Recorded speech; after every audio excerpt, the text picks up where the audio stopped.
Zara. Zara Easton, she is the head of brand marketing for LinkedIn UK, who leads advertising campaigns and along with mentoring younger generations on careers and professional and personal brands. She also contributes to LinkedIn social impact initiatives as a coach as well.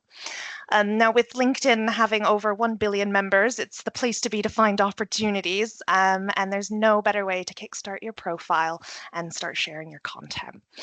So whilst Zara is speaking, please can you just make sure that you put yourselves on mute, but please type anything, any questions that you have in the chat for us to cover them at the end. We'll do a quick little Q&A. And this webinar is being recorded too, so you do have the chance to come back to it later on in the future. So on that note, Zara, would you like to take over?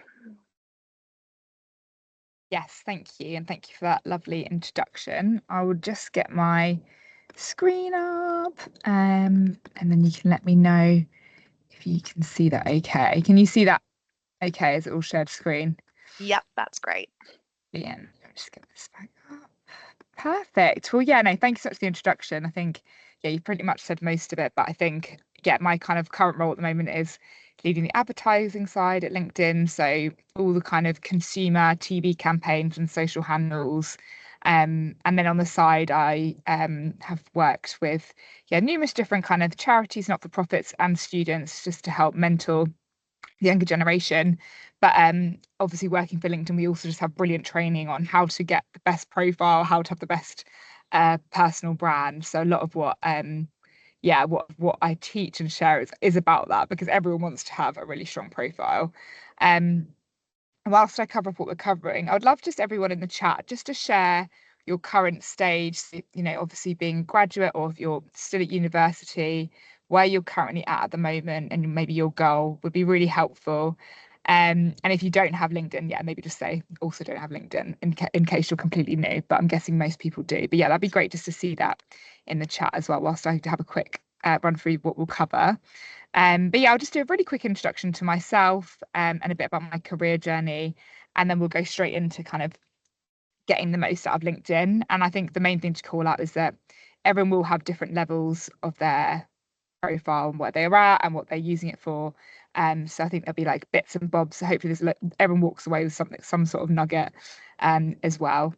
And yeah, feel free to kind of keep chatting and let me know if you've got questions, and I can kind of jump into it in the presentation. Yeah, and just to start with, so my career journey. So I just added it here kind of from university, but what I usually share is that actually from when I finished college, I didn't really know if I was going to go to university, and I took a job straight away. And I worked, I was lucky to get a job in a magazine publishers, and I worked there for a year before uni, because I think I sort of struggled at school and college a little bit with like finding what I was good at, and probably was just too wrapped up in making friends. So I definitely didn't work hard as I should have. But I then took a year to work, and actually they really encouraged me to go to university because they really felt that I had this kind of business mind. And so I ended up doing a degree in business and film, and I really just threw myself into my university studies. So I really worked hard within my course and into lots of business competitions, and really kind of felt like I've gained a lot of confidence. And then after graduating, I actually went to work back in publishing because I already had that kind of little bit of experience, but for brands that I really loved, which at the time was Heat and Grazia, which were massive then. They kind of have descended a little bit now. And I found actually publishing quite a difficult industry to work in, because again, like it was a kind of declining industry, and I worked there for a little while, but I really realized that culture and a place to work was really important to me. So I started to in the more of the tech industry. It was focused originally in gaming to start with, but what I loved was the tech culture and the fact that you could see your results instantly. There was a lot more business growth, and it was just really interesting. And I worked with a really great agency as well, a creative agency who kind of help you build all the TV adverts, and I learned a lot from them. And then I got the job, then I moved into like classical brand, which is what I do now. And brand basically means, you know, building the brand, the visuals of a brand, the logo, what it looks and feels like, and then the campaigns around it that you tell people about it. So that's kind of what I've done for the past sort of 8 years or so. and I worked with Virgin, which I really, really learnt a lot from because they're quite a bold, punchy brand. So I learned, and they've got a very kind of classical training on how they deliver all their different brands, as you can imagine. And then eventually got my job at LinkedIn. And that was a real dream job for me because I've always loved helping people, training, connecting. So it felt like a really nice way of blending more of my like personal and like my kind of now my more niche in brand. And yeah, I've just started really building the team here. I started just before COVID, and I think I was lucky with the opportunities I got. Also, just working from home all the time, there wasn't really anything else to do apart from throw myself into my new job. So, yeah, I spent a lot of time working kind of globally on digital calls. And I think really like, yeah, it's interesting to hear people's career journeys. But the main thing I'm saying, the reason why I've shared a lot of this is actually it's all about how you carve your story and tell your story, which you'll go onto in your LinkedIn profile. That everyone has their different stories, and especially when you're starting out, it can feel quite daunting to know where to start. But my main sort of learning is also one, career journeys look really different, and especially for the younger generations, you're most likely to have something that we call now a squiggly career, where you navigate different ways and different career paths. But it's all about your spin on your story, and that's what you really need to own when it comes to your kind of your profile and where you get to. So I'm just have a quick read of some of the comments. So yeah, just had someone who's just graduated, someone from Brunel University. Oh, my brother went there. Graduate, all graduates, brilliant. Oh, just final year of PhD. That's very impressive. Love it. Interior design in Brighton. Brilliant. Yeah. So I feel like all kind of like it sounds like kind of final stages of your final career journey, which is great because it's all about positioning yourself in your final year, basically. Um, Brilliant. Oh, an undergrad in AI. That was so timely. Did you know it was going to be such a huge topic of conversation in in the past year? Obviously, AI has been around for a long time, I know, but I feel like it's just the big word that everyone's talking about. So that's super impressive. So yeah, first of all, we're going to talk about building your personal brand with LinkedIn. And yeah, we already touched on this already a little bit, but LinkedIn now has over 1 billion members. And within the UK, there's 40 million members on LinkedIn. And actually, there's only 40 million people in the workforce. So basically, particularly in the UK, anybody who is on LinkedIn is on LinkedIn. But on from all the other different countries, it's a pretty similar story where the majority of people who are professionals are on the platform. And we know that we've span over 200 countries. We have over 55 million companies that are on the pages. So it's really become this hub. And I kind of, when I say all this, I always feel like, oh, I feel very like I'm sounding institutionalized. But I think it is kind of amazing that LinkedIn has this kind of span and growth across all these different kind of countries and people. And that's what makes it like a special place for your career. Um, and how our members use it at the moment. So you're probably familiar with some of this, but there's 4 different ways. So you can either connect with people, you can search for jobs, you can use the feed to find information, and also you can use it for upskilling and learning. And a lot of our courses now are kind of accredited for universities. But overall, the kind of lovely sort of thread that LinkedIn talks about is how we connect to opportunity. Whatever you're doing, it's a way for you to connect to like learning or information. You're all about connected to other people. Um, I think the main thing that I think the power of LinkedIn is that it has the people aspect to it. So you can look when you're looking for a job, you can look, okay, who's the recruiter for that job? Who's the person on behind this? You can go extra ways to reach out to people. Or for example, I met someone when in my first publishing job, the one I mentioned before uni, I reached out to her like 10 years later because we're connected on LinkedIn to say, oh, by the way, I'm looking for this job. Do you mind referring for me? And she said, yeah, of course. We hadn't spoken for 10 years and I wouldn't have known she worked there unless I saw that. So it's just a really powerful tool to kind of connect and find people as well. And what I'd love you to do, if possible, in the chat is let me know where you're at with networking. 1 being hate, 5 being love. And yeah, I'd love to get a feel because obviously LinkedIn is about the power of networking, but it means different things to different people. So you can, if you can just quickly write your number, that would be super useful. And I always love to hear the differences in the group. We've got a 3, a mid-range point, very, very good way to start. Oh, we've got a 5. I love this. 5.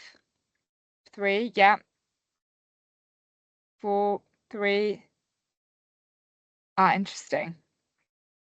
Yeah, that's interesting. Online can be different to in person.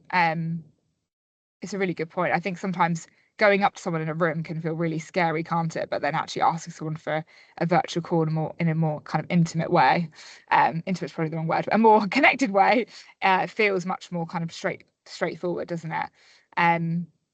Yeah, and I think too, absolutely, because it is a bit uncomfortable reaching out and is having the confidence. I always think I'm super confident when I know people, but actually having that initial conversation, which networking is about, sometimes about meeting new people, it can be really daunting.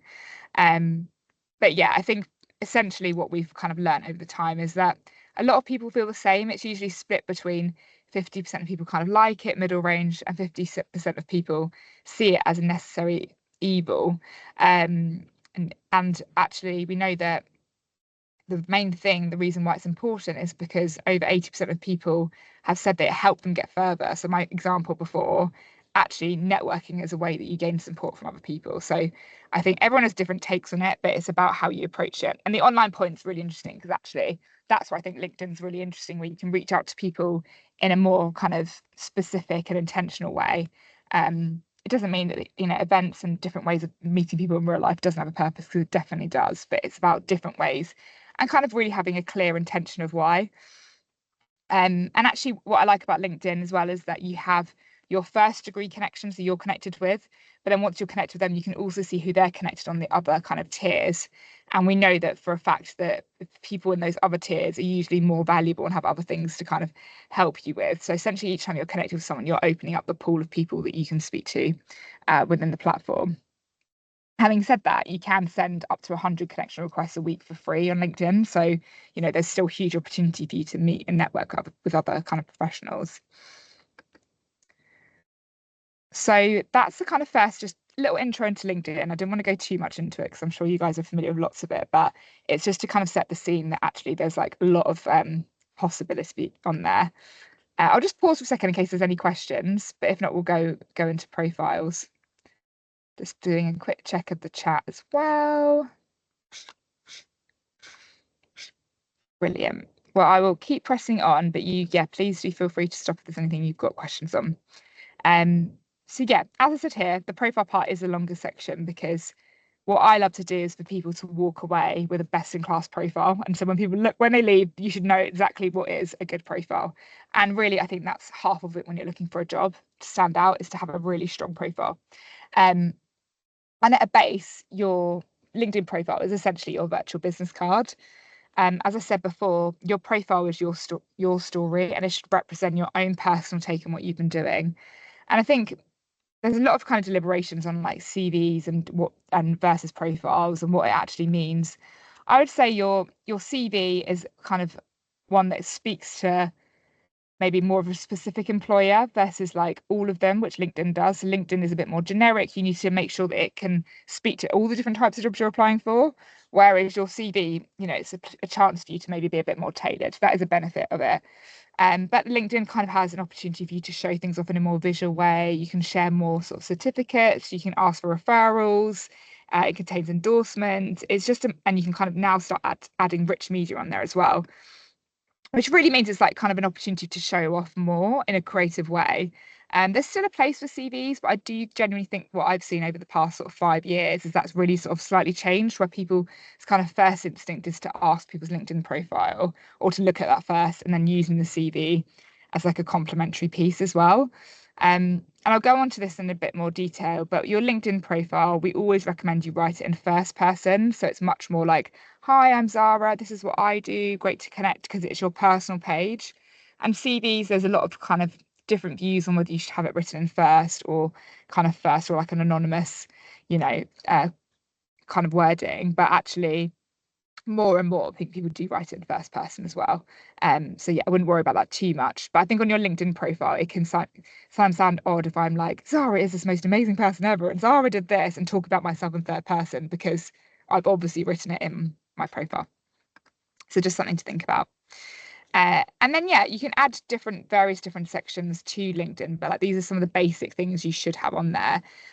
So like your location, sounds really kind of obvious, but actually having a really niche town on there, even though that's where you live, could limit recruiters who are searching for you within that area. So if you are open, for example, you're commutable to London as an example, you're commutable to your local city, maybe put the bigger city on there just so it's clear, rather than having like a small kind of like town they wouldn't have heard of. It just makes it easier and it makes you more searchable.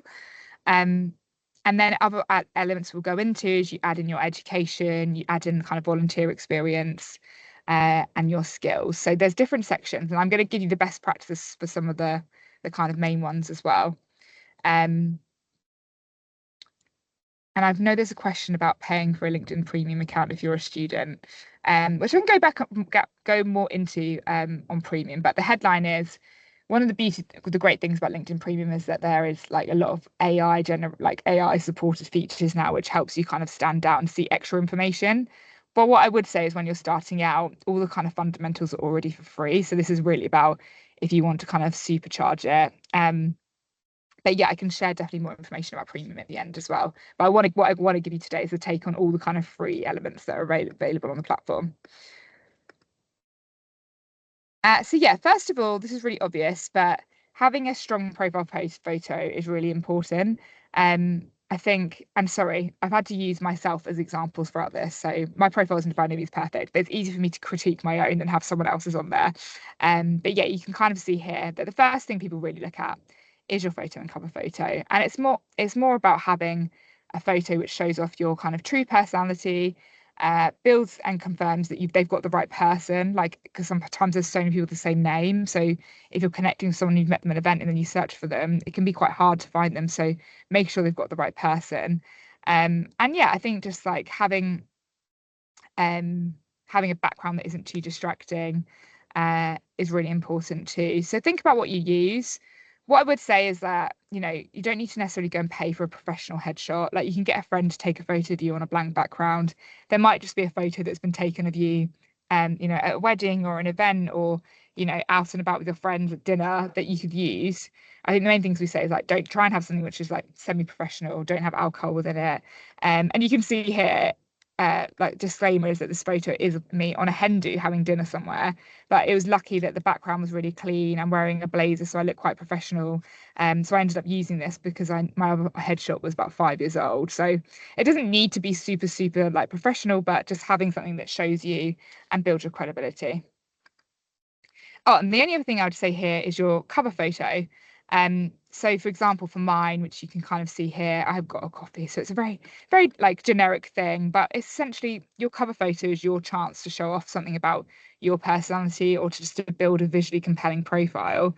A lot of people just have the blank blue and grey cover photo, which is like very, very kind of template led. And that's what I would say is like having that doesn't kind of shows that you've not completed your profile to recruiters or shows the extra layer of you showing off your personality. So definitely have something. It could be something like me that I've done recently, has been generic as a coffee, or I've previously had cover photos that my business has provided or my university provided. You could have a landscape of your local city, something, or like a notebook. Like it could be something, I'd say have some sort of professional context to it, but use it as a chance to kind of show off your profile as well. And it's quite a fun thing to do. And then your headline, this is the main thing that people see when you're in the feed. So people will see your profile photo and that headline there. So you want to make the most of your copy to stand out. And I would definitely think about if you, which I'm guessing you are because you're graduates, you can really clearly highlight that that's your intention of finding your next job or finding your first job. So you could say something like AI graduate now looking for a new, new role, my first role within this environment, or now looking for a new opportunity here. So use that copy to kind of really tell your story. And if you wanted to add something else on there that you've done additionally, or like anything about like volunteer work, excuse me, or a kind of company that you've had experience in, use that, make the most of your headline, basically use it. I wouldn't go overboard and have loads and loads of copy, like you still keep it, 1 to 2 sentences maximum, but it is an opportunity for you to kind of really show off and use that to build your credibility. The next thing that I love to share with people, because so many people don't have this, is that you can customize URL for LinkedIn. So if you look at your LinkedIn profile on desktop, you might be able to see that you've actually got a string of numbers by your name. It's not a personalized link. And I'm sure probably at least 50% of you can see that. And what I would say is just make sure that you tailor it so you have your own link. So for example, mine is just linkedin.com/Zara Easton. You'll be able to tailor that. The way to do that is if you go onto your profile page, you'll see in the right hand side there's an option to change your profile link. So you can do that. And a reason why it's nice is that you can then add it to your CV. If someone asks how they connect with you, it's just much more clear and straightforward for someone to find you. But definitely having it linked on your CV or linked on your portfolio is like a really nice way, and it looks a bit ugly just having a string of numbers. So make sure you kind of change that. Um, How do you remove the background of your photo for the Eventbrite ticket? Oh, I don't know that. That's a good question.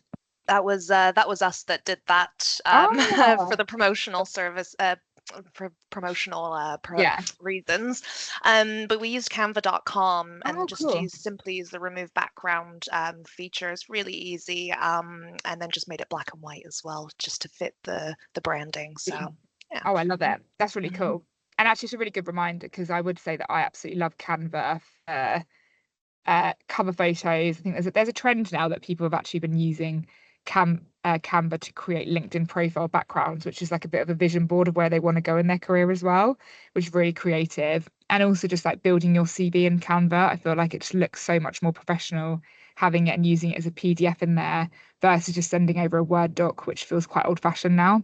So yeah, definitely like embrace tools like Canva, or if you're kind of strong using other PDF edited kind of platforms as well. Um, so yeah, I think then when we go into your whole story, I would think about 3 words that really brings to life where you want to go or what you want people to know of you. And I think the main thing here is that obviously when you're just graduating, you're starting off, you might not know that yet. It might just be like your first instinct when you're starting your career. And these things can change. Mine's changed a lot over the years. But again, think about the fact that a recruiter's probably only going to scan your profile for 30 to 60 seconds maximum. So they want to quickly get what you're about, who you're about, like what they can expect from you.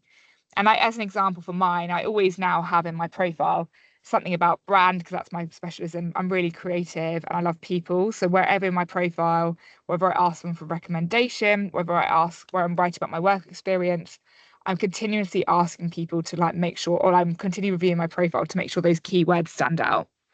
And also when people search on Google or search on LinkedIn, keywords help you kind of grow up and be more searchable for those terms. I'd say avoid industry jargon as much as possible. Like when you're writing your profile, like don't have one of your 3 words, something that's like super jargony, which people who aren't in your industry or like your particular field wouldn't understand. Like write it, as simply as possible so that kind of most people can understand this.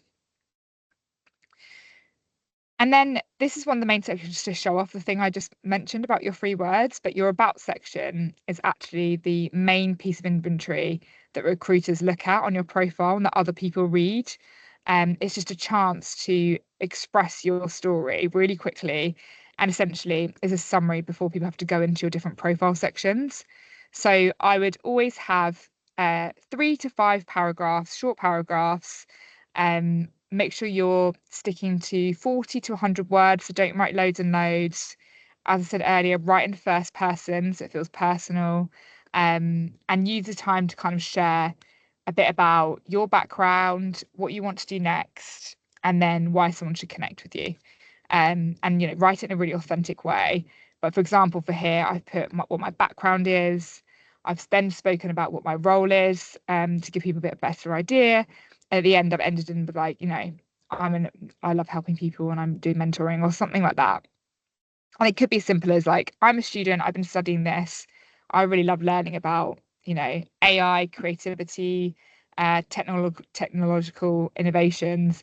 And now I'm looking to connect with people within these fields because I'm looking for my first job. Like make it really clear in this profile section about why someone should connect with you and what stage you're at in, because you want to make it as obvious as possible. Or like if you can only start a job in January, but you're looking now, like maybe be like, look, I'm looking for my next career. Maybe I'm actually just looking to meet people within the current industries. And I'm looking all of this because I want to find my next job next year.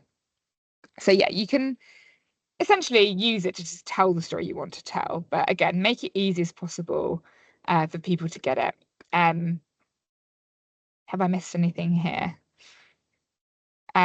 No, the only thing I'll say underneath that is that you can also add featured content underneath your about section, which just helps bring to life, again, your personal and professional brand.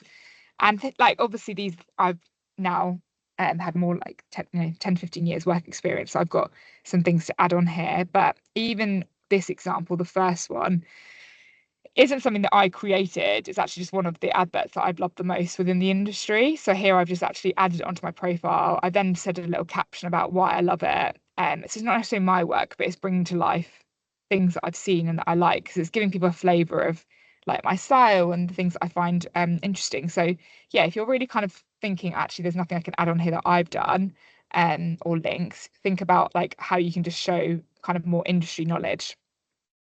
I'd say this is nice. This section is definitely a nice to have once you've completed your profile. Like, don't you feel like this is like it's a bit more of a tricky thing to add on, but it's just something that complements what you're saying about yourself.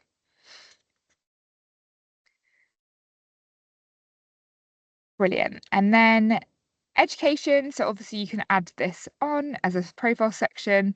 So you can add on, there's two different sections. One is education. So you can see like my degrees there, but you can also add in licenses and certifications, which basically means if you've had any extra certificates that you've done along the way, you can add those on there. Again, like use this as an opportunity to use 1 to 2 sentences about what you learned at university, what your focus area was. Think about your free words. Obviously feel free to add your grade on there. That's not essential, but yeah, use it as a place to kind of tell people why you studied it and why it makes sense of the story that you're trying to tell within your profile.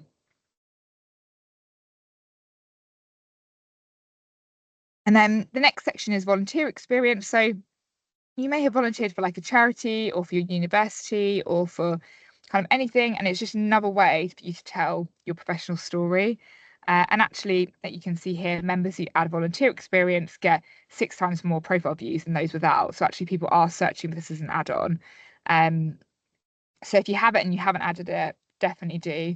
And again, use 1 to 2 sentences just to describe why you did it, how it ladders back to your 3 words, and just use it as a way to kind of form part of your professional identity. And then your work experience. So if you already have work experience, it's great to add on. If you don't, you've still got loads of other sections to kind of share your professional journey anyway. So yeah, this if you've got to add it on. I would say people just sometimes copy their CV bullet points onto their LinkedIn profile. Definitely don't do that. Just have 1 to 2 sentences saying what you did in the role. And if there's anything like your big achievements, obviously you can call that out too. But try and have 1 to 2 sentences or say like 3 bullet points for people to kind of just get the gist of what you did in that role, because they're not going to read all that copy on your LinkedIn profile. And if anything, it just looks a bit clunky. The only thing I would say is that if it's a company that's not very well known, make sure that you add a little brief description of what that company is before you go into your experience, because you're trying to make it basically as easy as possible for people to get. Okay, cool, they worked at this company. What did that do? And then this is what they did. So just try and make it like as easy as possible, basically. And it's just a way for you to kind of, again, give your spin on your experience.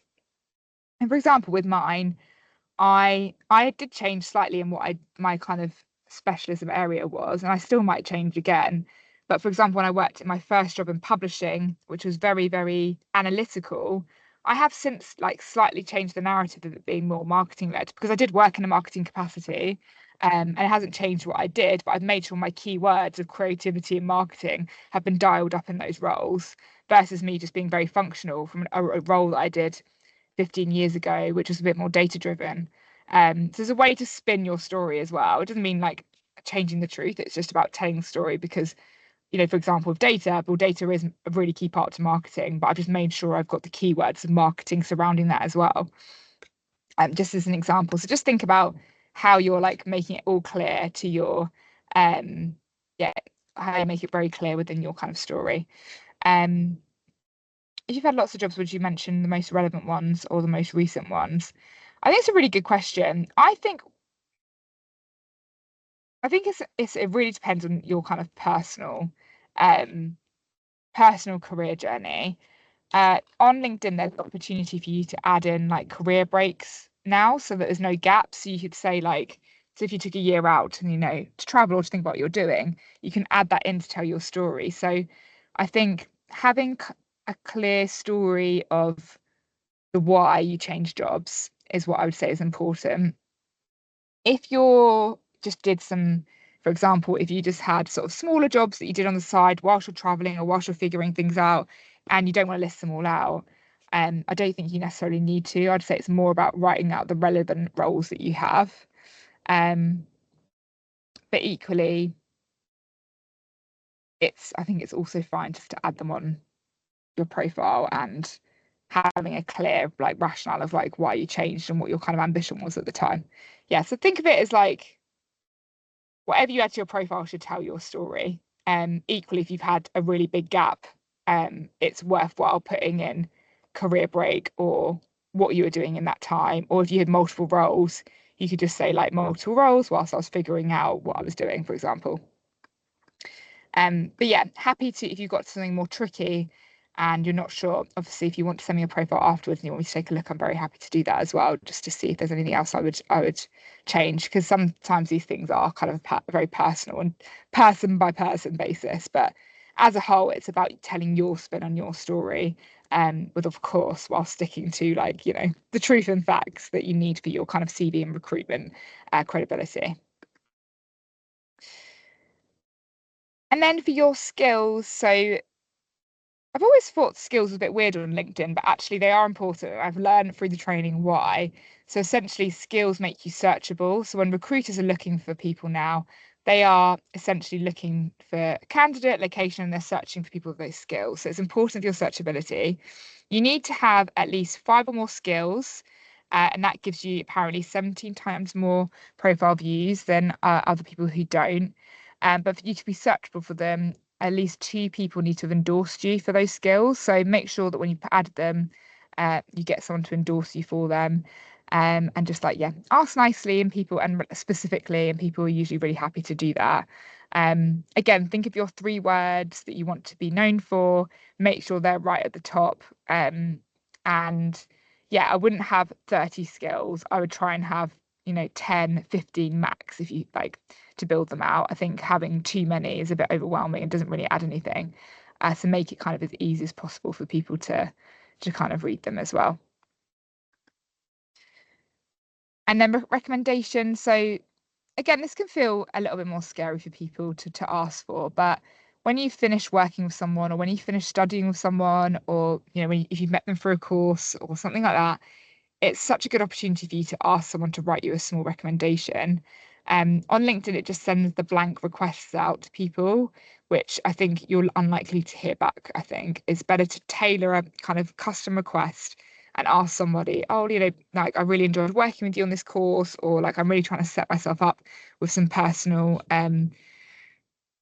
reviews. Would you be able to write it for me? And if you do, these are the kind of words I'd love you to think about including. And if they're really, really kind of senior, or you just think they're time poor, or could just do with like some help with it, you could always offer to write a first pass and say, look, if you're really busy, I could write a first pass for you and I'll send it back and then you can edit it how you like. But just thought I'd do it to kind of help save time. Again, it's kind of making it as easy as possible for people. And I think usually when it comes to these requests and recommendations, it's honestly because people are just time poor and they forget. So making it as easy as possible for them to do it is a really, really important element. So that was a big whistle stop tour of the profile best practices. But yeah, genuinely, if you followed all of those, you would have a really standout profile. Lots of people have had LinkedIn for years, have some of these, but not all of them. And they've still got a good profile, but this is about having like a best in class and it doesn't take long. So it's like, how do you make sure you've got a really strong profile? And I think my top tips would be first impression counts, make sure you've got, a clear photo, it's not pixelated, it's not kind of loads of drinks in your hand, like make it a clear professional photo. and make the most of your kind of first impression. Make the most of your headline, because that's the bit that everyone reads underneath it when you're in the feed. Create your custom URL, like make sure you do that so you can just add it to your CV. Takes 2 seconds to do that. Draft your compelling summary. So take just a little bit of time. That's really the bit that takes the longest to write, 40 to 100 words, just writing out a clear kind of narrative for yourself with all the tips I shared today. And then lastly, something I didn't mention, but you can also record your name. So, anyone who's got a harder name to pronounce, or if you're looking to try and learn how someone pronounces their name, it's something that people really love on LinkedIn now. And it just shows also like kind of mutual respect if you both have it on your profile. So people have been really creative with how they use it. It's a bit like a voice note. So, for example, my old boss was called Doreen, and so he used to say, "Hi, I'm Doreen," but you can think of it as like Lorraine if you want to think of pronunciation, and made like a little bit of a joke out of it. But you can just let mine. I need to re-record mine, but I just go, "Hi, I'm Zara Easton." It's a bit boring, but use it as a way to kind of build your personal brand and just to kind of again add like the human touch to your profile. If you want to record it, you can only record on mobile is the only watch out here. So if you're looking on desktop, that's why you can't see it. So appreciate lots of information. Well, obviously everything's being recorded, so you can obviously listen back, and I'll share some resources afterwards as well. But there's a sort of short section now on building your network. I'll pause to see if there's any other questions because I've just seen, I think, 2 in the chat. Sorry, I answered the first one. The other one was, for skills endorsements, does it have greater credibility if the person is an expert? No, I think you can ask. I don't think that makes a difference. It's just someone in your network has to kind of added to it. How other people can look to see who's endorsed you if they're doing extra due diligence. I don't know who people do that or not. So, having people who know you and worked with you is obviously the best way, the best way to do it. But your lecturer who has mentored you and taught you would be able to validate that in a really authentic way as well.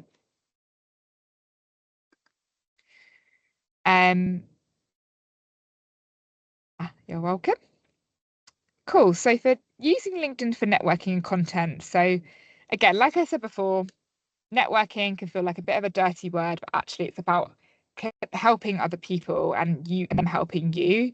And I really love that framing actually about, when you think about how you can network someone, think about, if there's any small things that you can do to help them back as well. And it's always about meeting people. For example, I really wanted to meet this kind of senior leader who had an amazing mentorship program. And I went to one of her kind of free events, and she asked before if anyone could volunteer to help put chairs out. And I straight away was like, "I'll help put chairs out." So I went and I was able to speak to her before. And she obviously had loads I had loads I wanted to get from her because I wanted to join her mentorship program and I wanted to have her on my network.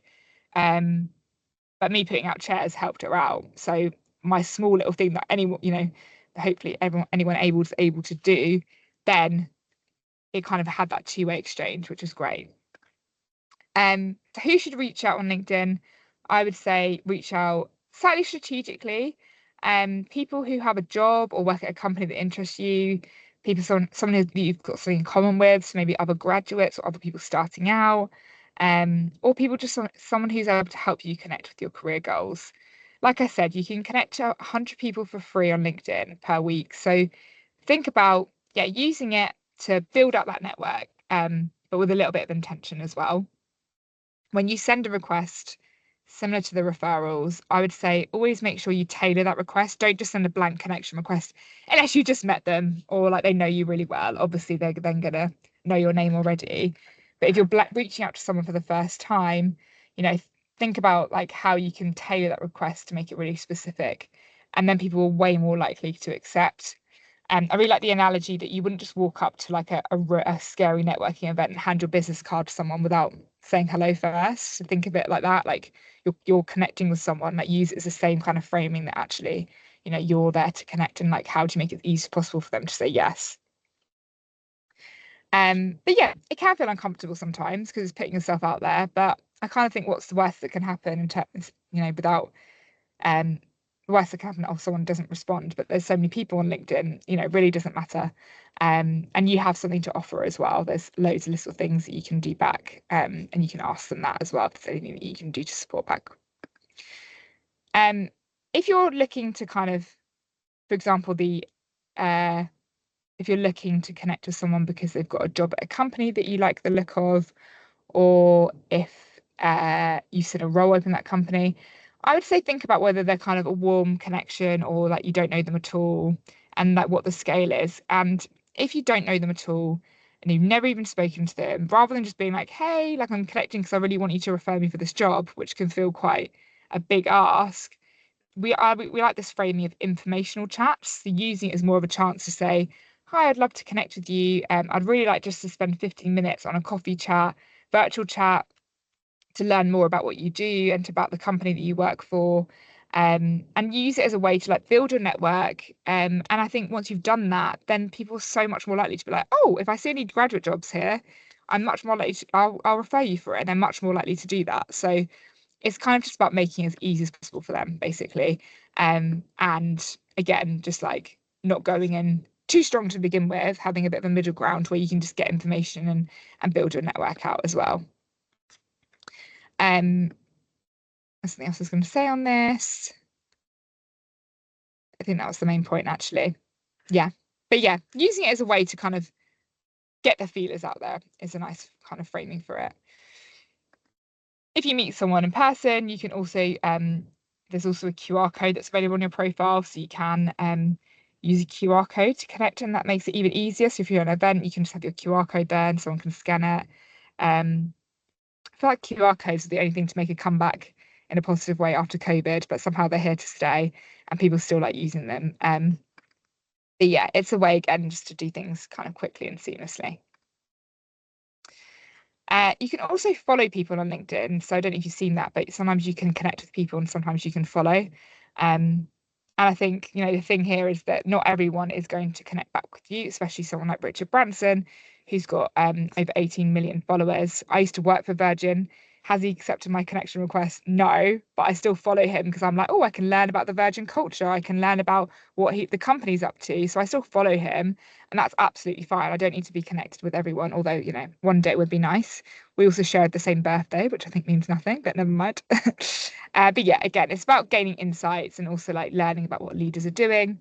If there's companies you want to work for, you could follow their CEO or their kind of the kind of senior people within them, and then you can kind of gain insights into what they're doing, which is really helpful, if you reach interview rounds and that kind of thing. Companies, I really recommend for you to search for companies and to follow them. We know that recruiters actually filter people by when they're looking for candidates, they're looking for people who've actually already shown interest in the company as well, because that means they've got more of a warm lead as well. So yeah, think about, maybe spend 5 to 10 minutes like researching and writing out 5 to 10 companies that you'd love to work for and using that as an opportunity to follow them, so that you've got them within your feed. So yeah, it makes you more searchable by recruiters. But again, it also means that you're seeing what they're like, what they're doing for culture, what their kind of news updates are, if they've got any trends as well.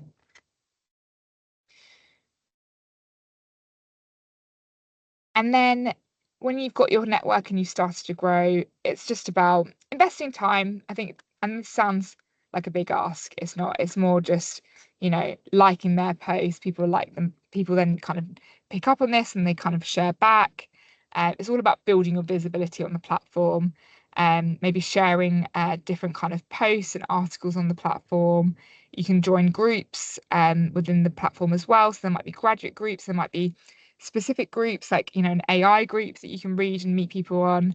So it's kind of just this two-way space, and it gives you a chance to kind of build more meaningful relationships over time on LinkedIn. But I would say generally, some of this can sound a bit scary. And the main thing I would focus on is getting a really strong profile, because that's your like base and the way you're going to connect with people when you're starting off. And these are all like kind of pro tips, so don't feel too kind of scared when I'm sharing these. And you can search for jobs on LinkedIn. So when you're looking for your next step, you can also use the platform to search for jobs and see who in your network already works there. So that's something you can start to do when you're ready to look, and make sure you're kind of using keywords and different elements to find the right find the right jobs that are tailored for you as well. The last thing I'll go into before we have just some time for questions is sharing on LinkedIn. So I mentioned it a little bit, but you can share on LinkedIn through status updates or through articles. And there's also like various video features coming. So it's just a place to share within the feed. I would say we always asked what you should share on LinkedIn. And we want people to feel like it's adding value is what I'd say. Um, there's lots of kind of obviously funny things written about LinkedIn being the place for the humble brag and like, people getting a little bit put off by that. But I'd say use it as a way to share your personal story, but also think about how you add value. So, if you've just studied AI and you just finished your course, there's probably loads that that people would find useful about, free resources they can read to use to learn more about it, like what the big trends were that you saw as an example. Like people really find that interesting. So think about how you can tell your story, but in a way that adds value as well. Again, these are loads of pro tips. I'm not going to go into them in detail because these are all really advanced. But if you're going to post, be authentic, share content that adds value, share your point of view in a personal way, keep your audience in mind. So, think about the people you actually have on there and if it's going to be useful for them. And yeah, we always say to include 2 to 3 hashtags because that makes your content more searchable as well. But these are just like longer tips for you to think about in the future. Obviously, your first initial stage is much more about starting out. So yeah, don't feel too overwhelmed by these ones. The last point I have is that when you look at your feed, make your LinkedIn experience tailored to you and interesting. For me, I've had connections for a long time now. So there's some people that used to work with in different industries that I don't really even like have kind of an interest in anymore. So you can just unfollow those people, which sounds kind of a bit cold, but they'll never know. You're still connected, but I've just unfollowed their content because it's no longer relevant to me. So think about how you can tailor your feed to make it as interesting as possible, and make it like as valuable as possible to you as well. Like here I'm jokingly, she's actually one of my really good friends, but I'm kind of unfollowing her because no longer relevant. But no, she will never know because we're still connected. So yeah, nothing to worry about there. And my summary, so if I was going to walk away with 3 kind of takeouts, I would say think about your profile. It's your profile, your story, your way to have a spin on it all. Write in first person, make sure you do your about section, make sure you have a nice credible photo at the beginning. Think about your first impression. Your network. So I think a lot of students usually say to me, oh, but I don't really know anyone yet, or I don't know what to say. I think honestly, the power of having the network and seeing where they work is going to be so useful as you build your career. So start early, like connect with people, connect with the peers in your course, connect with your professors or your teachers. You've all met each other kind of on like different elements. So think about who you connect with that, and just start building it out. And don't feel overwhelmed that you have to have a million connections because you really don't. But starting it early and just getting ahead of it, striking whilst the iron is hot, making sure that when you're meeting someone fresh at an event, make sure you connect to them, relatively quickly afterwards because you're kind of meeting that person. It's, the perfect opportunity for them to remember you as well. And then lastly, as I said, customize your experience. So I would say, like, make sure you're customizing like the content you're following, but unfollow stuff you're not interested in. And make sure you're kind of going after interesting people that you actually feel inspired by. So you've got like kind of this constant flood of inspiration within your kind of feed as well. Now, I appreciate that's a lot. Everyone's always surprised when I say the training's going to be an hour, but it is always an hour. Maybe I speak too much, but there's lots of tips and tricks, and I think there's so much to it, and it's always about having the best possible kind of profile within that. So yeah, hopefully there's been some useful nuggets. Thank you so much for listening. And I'll pause here just to get any questions. And there's a few in the chat, so I'll look there to begin with. Getting verified on the platform. Yes, there's benefits because of kind of credibility. I can double check if there's any others as well, but I think the main kind of purpose is basically credibility for both the business and the person. Is having a quote on the cover page of LinkedIn saying progress, not perfection. Okay. Yeah, I think that's brilliant. Like if that's something that you kind of live by and is like your or like, a reflection how you feel, um, I think that's a really great thing to have. And people use quotes a lot because it kind of represents something they believe in or something they kind of value at work as well. So I think, yeah, use it in a creative way, and absolutely a quote's a really lovely way to do that. And I think that's so true. Progress, not perfection, is so important at the moment because, particularly for where we are now in the working world, we're like, yeah, facing the biggest revolution of technology again. And so it's actually, I would say, I really believe that, by the way, because I think at the moment we can get caught up in perfection, but actually we're moving so quickly. It's more about trying to make progress. As a side note, is it easy to delink people you don't want to or need to link with? Yes. So to my point, if you really don't feel a value in having them connected at all, obviously you can just remove them, but there's no like necessarily real gain from that. If you just don't want to see their content, you can unfollow them, which is super, super easy.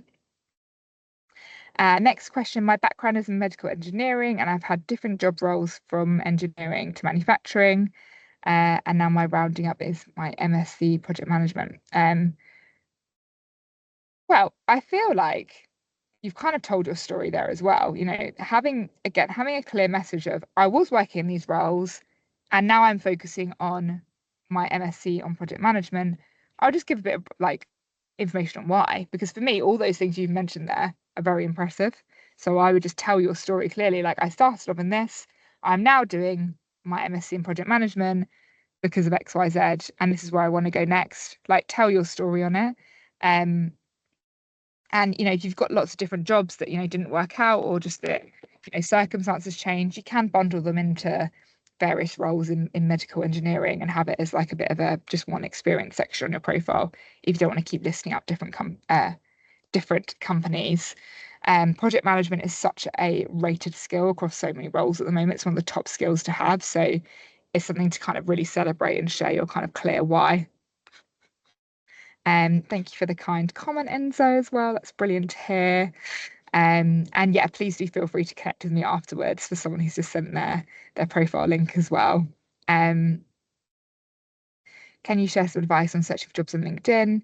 Yeah, I would say my main thing I would say is have the job alert set up so you're one of the first ones to see it.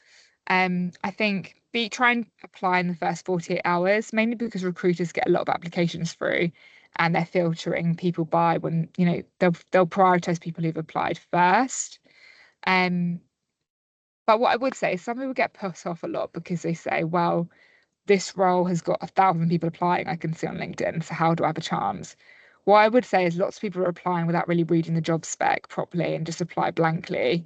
So actually, if you've got the right skills or the relevant thing, I would say definitely still apply, because most of the time they're not finding the right candidate straight away anyway. So you need to keep applying anyway. Thank you very much, Adaz. Brilliant, thank you. Oh, that's awesome. But yeah, this is what it's about. It's about meeting people, getting your face out there, really, really building. Thank you, Margaret, as well.